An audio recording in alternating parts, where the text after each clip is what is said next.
ఒక గ్రామంలో కురుక్షేత్ర మహాయుద్ధం నాటకం జరుగుతుంది. దుర్యోధనుడు పాత్రధారి డైలాగులు చెప్తున్నాడు. ఆ టేజీ ముందు ఒక తాగుబోతాయని కూర్చున్నాడు. ఆచార్యదేవ, అస్మత్ పితామహుడు కురుకులు వృద్ధుడైన ఈ శాంతనవుడు శివసముద్రుని భార్య గంగా గర్భమున జన్మించలేదా? ఈయనది ఏ కులం?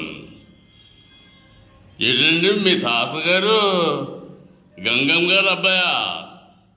ఇదేంటండి సంటోడిని ఇక్కడ వదిలేసి ఆవిడెళ్ళి శివుడు నెత్తి మీద కూర్చుంటుందా?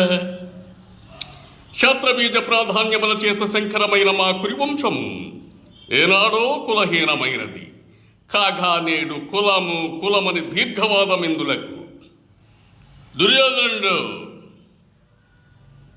కర్ణుడికి పట్టాభిషేకం చేస్తున్నావు. నువ్వు మందును నమ్ముకున్న మహామనిషి నీ ముందే ఉన్నాడు, కానీ నీ కళ్ళు కనబడతలేదు.